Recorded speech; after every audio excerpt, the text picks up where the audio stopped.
So I've been shrugging it off, and I've never been telling my wife that for the last 3 weeks I was having chest pains. But they were just here and then gone, here and gone. So I just thought it was like a spasm or something. So I just ignored it. So Monday morning, we get up and we went to my daughter's house, and I was replacing her sink in the bathroom. And I was on my back working overhead. And during that time, I started to sweat real bad, and my stomach got upset. And it was almost to the point to where I felt like I was getting ready to vomit. So I got up and I went over and sat down on the living room couch, and my wife and my daughter looked at me, and I was sweating real bad. My wife comes over, she wipes the sweat off of my forehead and my arms, and I was just white as a ghost. My lips were white, and they thought that I was having a heart attack. So I sat down, and my daughter calls the next door neighbor, and she's a nurse. So she comes over, and I had an erotic heartbeat, and my blood pressure was up. So I just sat there for a little bit longer, and I started to feel, I thought, was a little better. So I went back to the sink. So I'm back on my back, and I'm working overhead. And all of a sudden, not even within 2 minutes, I got up and I started puking my guts out, And that really caught my attention. So then they said, okay, well, anyway, I finished the sink, believe it or not.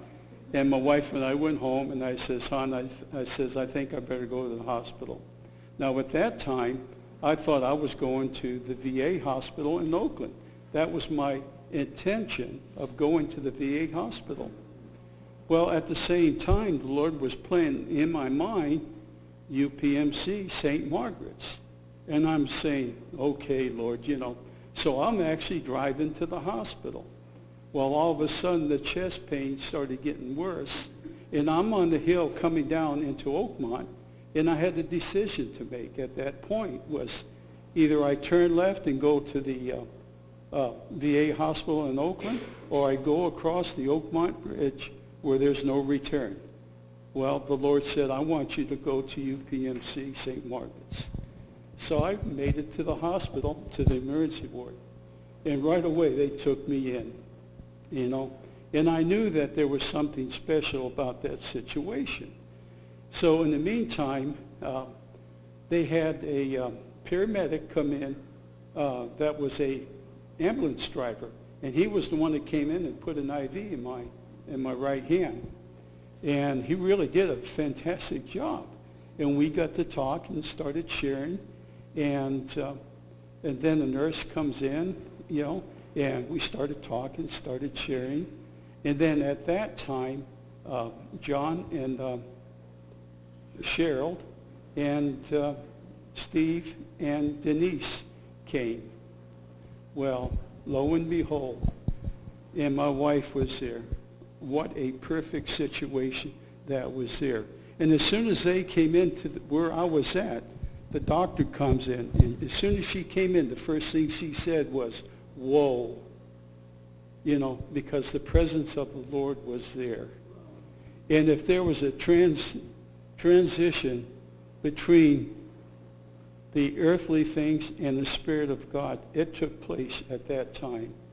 And as we all prayed, we were blessed coming in, and we were blessed going out. And what a blessing it was. So after that, they took an x-ray of my chest.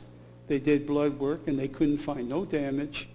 The x-rays were fine, but because of the symptoms that I had, they said that they wanted me to have a stress test.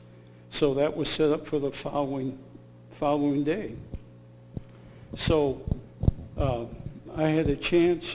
They put me into a room, and the guy that was wheeling me out on the gurney, I had a chance to witness and share with him. And he, vice versa, we had a good communications.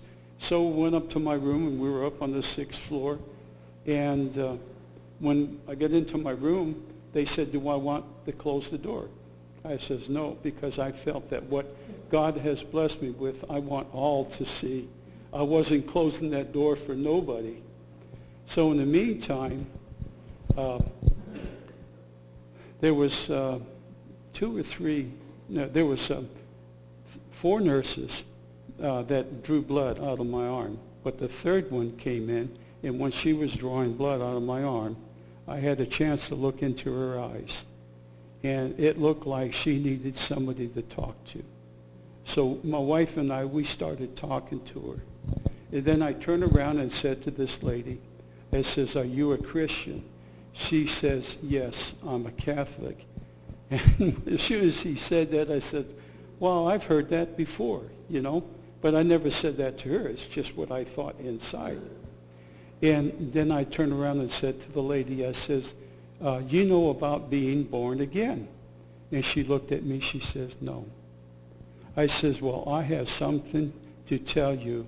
And what I am about to tell you is the truth. And it's for you and for me, my wife, and even the Pope himself. You know, we all need to be born again. And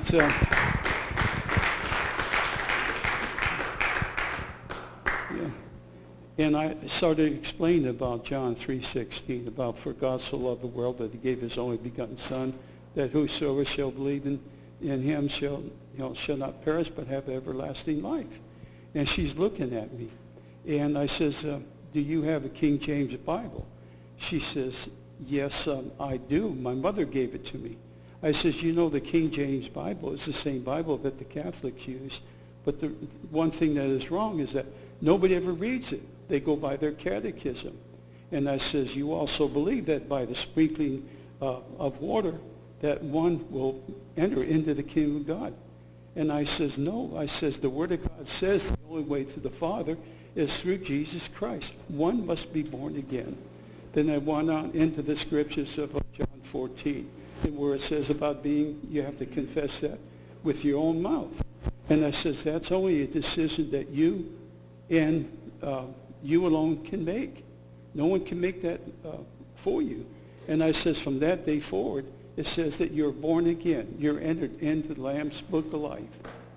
And she turned around, she says, I want that. You know. And she also confided me about her husband. And her husband had a 3 bypass heart surgery. So the Lord was there. He was present. And it showed her that there is a way to the Father, and that is through Jesus Christ. And one must be born again. Then also at the beginning of our service, everything that we were singing about this morning was, here I am, Lord, use me, you know. And what I've learned in life is I made that commitment years ago, and I have a lifetime of stories to tell, you know. But when you make that commitment, use me, Lord, it's not something that you take literally, because he'll use your body, he'll use what money you have, and he'll even use someone else's money, because the Lord owns the cattle on 1,000 hills, and all the silver and all the gold is his. And whatever it takes for you to be used to witness one person, he'll take you on a plane all the way to China.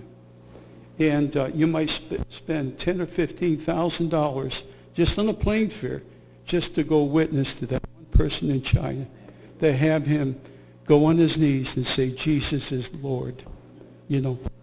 So be prepared, because you never know what you're going to be used and how he's going to use you. He might give you the symptoms of a heart attack to be used. But going through these trials, I've always learned to say, okay, Lord, here I am. Now, what is it you want me to do? In season as well as out of season. That's all.